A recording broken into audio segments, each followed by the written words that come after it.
네, 여기 나를 지키는 평강입니다.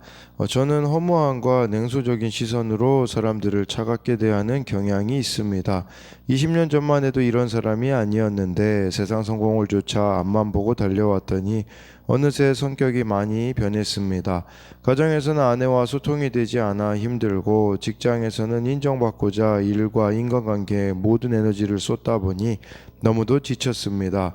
주중에는 아내와 지옥 같은 전쟁을 치르고 주일에는 아내와 화해하기를 바라면서 예배에 참석하곤 했습니다. 하지만 예배를 드려도 아내와의 갈등과 회사에서의 힘든 환경은 나아지지 않았습니다. 오직 문제가 해결되기만 원하다 보니 신앙이 성장하지 않고 주일 예배에 참석하는 것으로 제 안에 생색이 올라왔습니다. 그러다 저는 말씀 묵상과 가정 중수에 힘쓰는 교회 공동체에 속하게 되었습니다. 그곳에서 한 영혼에 대한 안타까움이 느껴지는 구속사의 말씀을 들으며 저에게 성령이 임했습니다. 그동안 교회에 몸만 왔다 갔다 할 때는 느끼지 못하던 주님이 주시는 평강이었습니다. 그제야 비로소 저는 하나님과의 관계가 바로서야 내가 살아나고 아내와의 갈등도 직장 생활의 어려움도 해결된다는 것을 깨달았습니다. 오늘 말씀을 묵상하면서 제가 주 안에 굳게 서 있을 때 저의 허무함과 냉소가 기쁨과 사랑으로 바뀐다는 것을 깨닫게 되었습니다. 하지만 저는 여전히 연약하여 날마다 아내를 힘들게 하고 자녀들을 아프게 하며 직장에서도 스스로 힘들게 하고 있습니다. 그럼에도 이제는 저의 어두운 표정과 차가운 행동이 아내와 자녀들에게 큰 상처가 됨을 기억하고 조심하겠습니다. 하나님의 평강이 그리스도 예수 안에서 제 마음과 생각을 지키시도록 날마다 말씀을 자세히 묵상하겠습니다. 내 죄를 보고 말씀을 적용하여 주 안에서 항상 기뻐하는 자가 되기를 원합니다. 네, 적용하기입니다. 아이들에게 넌 안 돼, 공부하는 걸 본 적이 없어 라며 상처 주는 말을 하지 않겠습니다. 직장에서 직원들을 무시하며 차가운 표정으로 대하지 않고 인사를 잘 나누겠습니다. 네, 여기 이렇게 나와 있듯이 저는 하나님과의 관계가 바로서야 내가 살아나고 아내와의 갈등도 직장 생활의 어려움도 이렇게 해결된다라는 것을 깨닫게 되었다라고 하는데요. 정말 이 평강이라는 게 하나님으로부터만 온다라는 것을 하나님과의 관계로부터 온다는 것을 봐야 합니다. 오늘 말씀 제목은 기도의 시작은 염려의 중단입니다라고 이렇게 잡은 이유는요.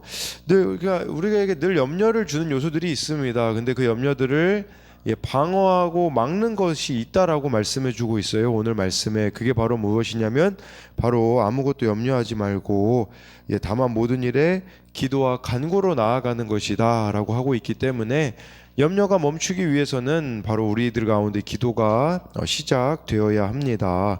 오늘 말씀 1절부터 3절을 보면요. 그러므로 나의 사랑하고 사모하는 형제들, 나의 기쁨이요 면류가 아닌 사랑하는 자들아, 이와 같이 주 안에 서라. 내가 유오디아를 권하고 순두개를 권하노니 주 안에서 같은 마음을 품으라. 또 참으로 나와 멍에를 같이 한 내게 구하노니 나 복음에 나와 함께 힘쓰던 저 여인들을 돕고 또한 글레멘드와 그 외에 나의 동역자들을 도우라. 그 이름들이 생명책에 있느니라 라고 말씀해 주고 있어요. 바울은 빌립보 교회 성도들을 자신의 사랑하고 사모하는 형제들, 나의 기쁨이자 면류관이라고 이렇게 표현해 주고 있습니다.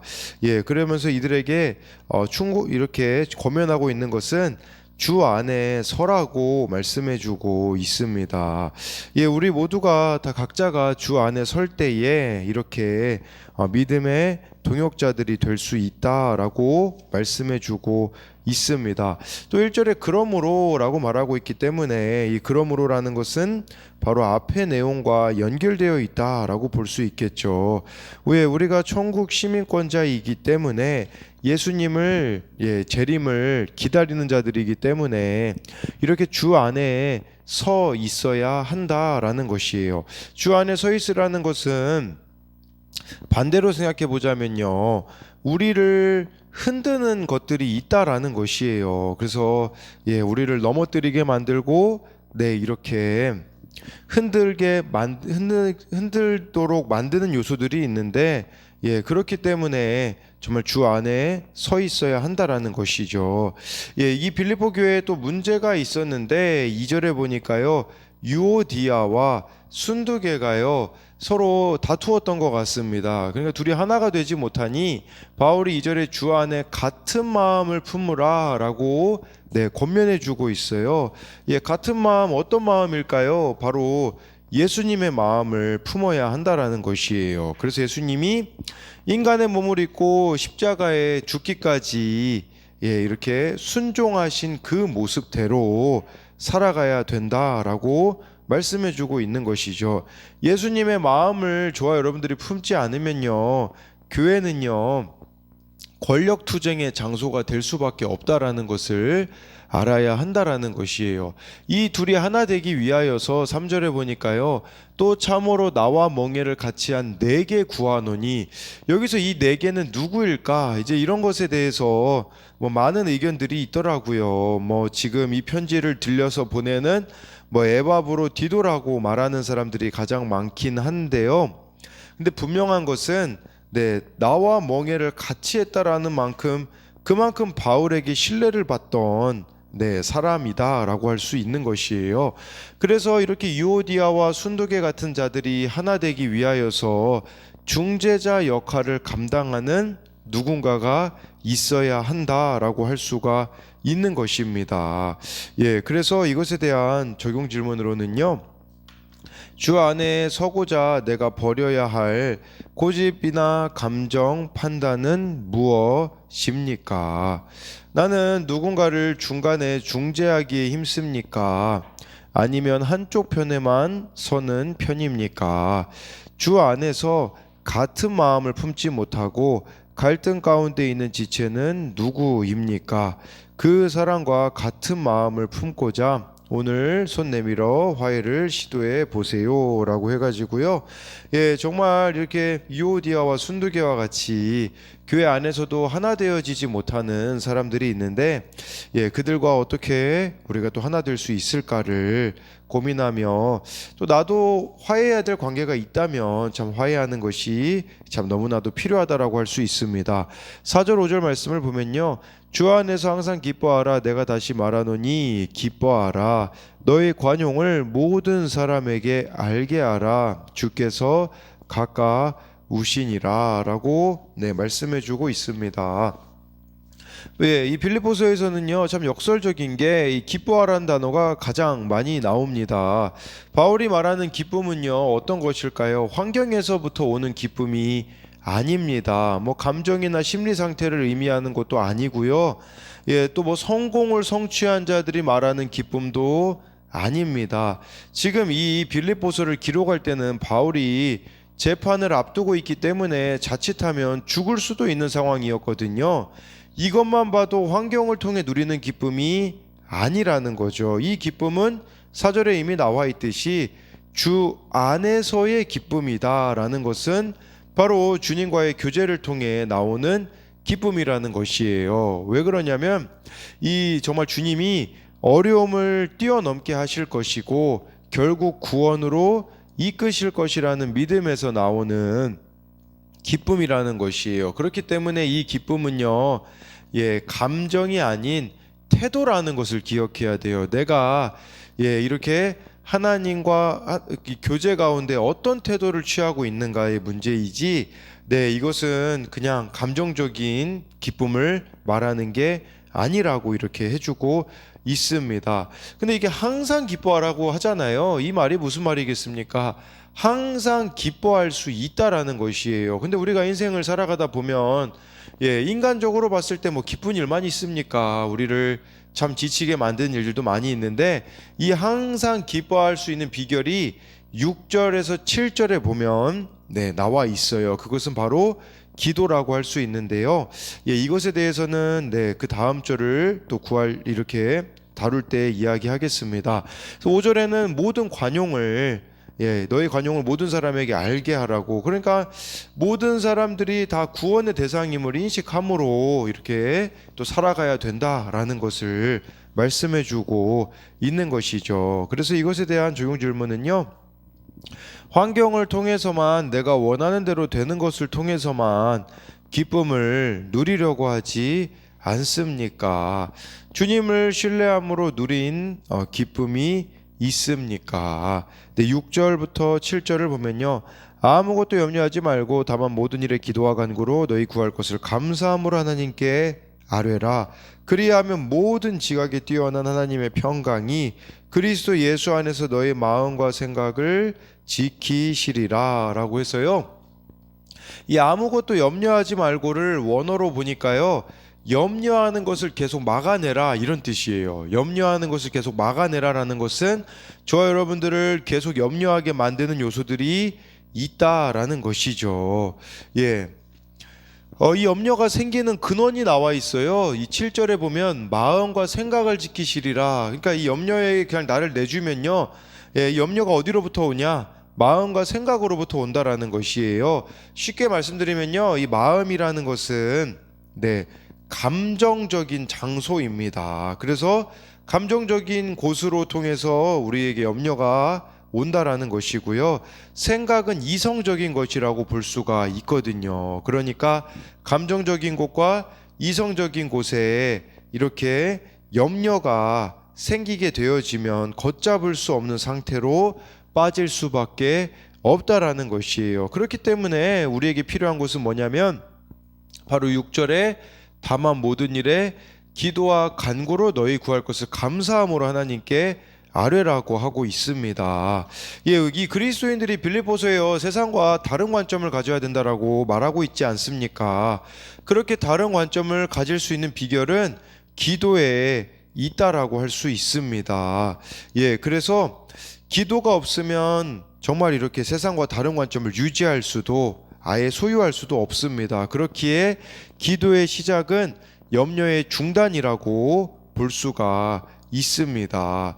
그래서 이 기도라는 것은요, 여기 세 가지가 나오잖아요. 기도, 간구, 감사함으로 아뢰라고 하고 있는데요, 기도라는 것은 그냥 쉽게 말씀드리면 기도의 장소로 그냥 가라는 그런 먼저 의미가 있습니다. 이게 왜냐하면 기도란 단어에 원어로 기도하는 장소라는 의미가 들어있기 때문인데요, 하나님과 대화하는 장소로 먼저 들어가는 겁니다. 그러면 어떤 일이 벌어지냐? 간구가 이루어집니다. 이 간구라는 것은요, 우리 쪽에서 하나님 쪽으로 문제들을 던지는 것이에요. 이 간구의 목적은 우리의 뜻이 하나님의 뜻과 일치하는 것이겠죠. 또 여기 감사함으로 나아가라고 하는데요, 감사함은요, 과거, 현재 이미 역사하신 하나님에 대한 인정을 하라는 뜻이에요. 그러니까 우리 삶에 역사하신 하나님의 은혜에 집중하면 우리가 감사할 수 있다라는 것이에요. 그럼 이렇게 기도하면요, 바울이 예를 들어 이렇게 얘기할 수 있잖아요. 문제가 해결될 것이다, 환경이 바뀌어질 것이다. 아니에요. 7절에 보니까요, 기도의 응답은 뭐냐면 모든 지각에 뛰어난 하나님의 평강이 우리를 지키는 것이래요. 쉽게 말씀드리면 이 말씀에서 말씀해주고 있는 해결은요, 환경이나 문제가 바뀌는 게 아니라 그 환경에 짓눌려 있는 우리가, 즉 내가 바뀌는 거예요. 기도의 결과로 누가 가장 많이 바뀌어야 되냐? 내가 가장 많이 바뀌어야 된다라는 것이죠. 그래서 내가 바뀌는 게 기도의 가장 큰 응답이다라는 것이에요. 문제는 막 해결되어지지 않는 것 같아요. 그런데 평강할 때가 있거든요. 저와 여러분들이 이거를 누리셔야 된다라는 거죠. 그런데 이것은 공동체적으로 이루어져야 된다라는 것이에요. 기도하는 공동체는 반드시 변화되거든요. 그렇다면 우리가 속한 공동체가 변하고 있지 않다라는 것은 기도하는 사람들이 없다라는 것이 아니겠습니까? 그렇기에 우리가 정말 이 공동체를 위해서 함께 기도해 나가야 된다라는 것이죠. 그래서 이것에 대한 적용도요, 지금 내가 염려하는 일은 무엇입니까? 주로 나를 염려하게 만드는 감정적인 요소와 이성적인 요소는 무엇이 있습니까? 기도의 결과로 나 자신이 바뀌는 은혜를 누리고 있습니까? 내 예상을 뛰어넘는 하나님의 응답을 받은 적이 있습니까? 8절 9절을 보면요, 끝으로 형제들아, 무엇에든지 참되며 무엇에든지 경건하며 무엇에든지 오르며 무엇에든지 정결하며 무엇에든지 사랑받을 만하며 무엇에든지 칭찬받을 만하며 무슨 덕이 있든지 무슨 기림이 있든지 이것들을 생각하라. 너희는 내게 배우고 받고 듣고 본 바를 행하라. 그리하면 평강의 하나님이 너희와 함께 계시리라 라고 말씀해 주고 있어요. 8절 말씀드려요. 이 단어들을 이제 보면요, 바울이 묘사하려고 하는 그리스도인의 삶의 모습은 행동이나 말에 존경받을 만하고 흠없는 좋은 평판을 받는 모습이다라고 할 수 있는데요. 이런 모습이 어떻게 해야 나올 수 있을까요? 저와 여러분들이 주 안에 거할 때에 나올 수 있는 겁니다. 이런 행동들, 이런 자세들은요, 만들어낼 수 있는 게 아니에요. 저와 여러분들이 그리스도 안에 있을 때에 그때 배우게 되는 거예요. 아, 이게 참되고 이게 옳고, 아, 이게 경건하고 이게 순결하고 사랑스럽고 이게 명예스러운 거구나. 그렇게 주님과의 교제를 통해서 우리가 이런 것들을 배우게 된다라는 거죠. 그게 밖으로 드러나는 거, 그 삶의 모습이 바로 복음을 전하는 접촉점이 된다라는 사실입니다. 우리가 왜 복음에 합당한 삶을 살아야겠습니까? 그 이유는 복음은 우리들을 통해서 전해지기 때문이라는 것이죠. 그런 관점으로 보자면 하나님과의 교제는 선택사항이 아니라 필수 요소라는 것입니다. 그래서 저와 여러분들이 하나님과 교제 가운데 나아갈 때야만이 8절과 같은 모습이 나타날 수 있다라는 것을 말씀해 주고 있는 것이죠. 즉 말씀과 기도를 통해 나의 옳고 그름과 세상의 관점을 버려야 한다라는 것이에요. 9절 말씀은요, 우리로 말하자면 이렇게 되어지기 위해서는요, 이 8절과 같이 되어지기 위하여서는 주님과의 교제를 통해서도 이루어질 수 있지만 또 한 가지 요소가 있는데 그건 바로 공동체에 잘 속해 가야 된다라는 것입니다. 바울이요, 너희는 내게 배우고 받고 듣고 본 바를 행하라고 말씀해 주고 있어요. 그러니까 바울이 이 빌립보 공동체에서 보여준 모습이 있었고, 교회 공동체는요, 이처럼 서로가 이렇게 혼자 생각하지 말고 공동체에서 본이 되는 지체들로부터 배우고 받고 듣고 보아야 한다라고 말씀해 주고 있어요. 그러면 평강의 하나님이 너희와 함께 계시리라 라고 말씀해 주고 있는 거죠. 정말 저와 여러분들이 거룩하게 살아가려고 하면요, 평강의 하나님이 나와 함께 계시는 가장 큰 상을 받을 수 있다라고 할 수 있습니다. 그래서 이것에 대한 적용은요, 믿지 않는 가족과 이웃에게 본이 되도록 오늘 내가 생각하고 행해야 할 일은 무엇입니까? 교회 공동체에서 배우고 받고 듣고 보고 있습니까? 라고 해가지고요, 정말 오늘 말씀 가운데 저와 여러분들이 항상 기뻐할 수 있는 것은요, 이것은 어떤 좋은 일이 일어나서 그런 것이 아니라 저와 여러분들이 주 안에 있어야지만 항상 기뻐할 수 있다라는 거. 그리고 우리를 염려하는 일들이 너무 많잖아요. 그 염려들로부터 나를 지키는 것은 기도에 있다라는 것을 저와 여러분들이 기억하심으로써 기도를 시작함으로 이 염려가 중단되어지는 저와 여러분들이 되기를 소망합니다.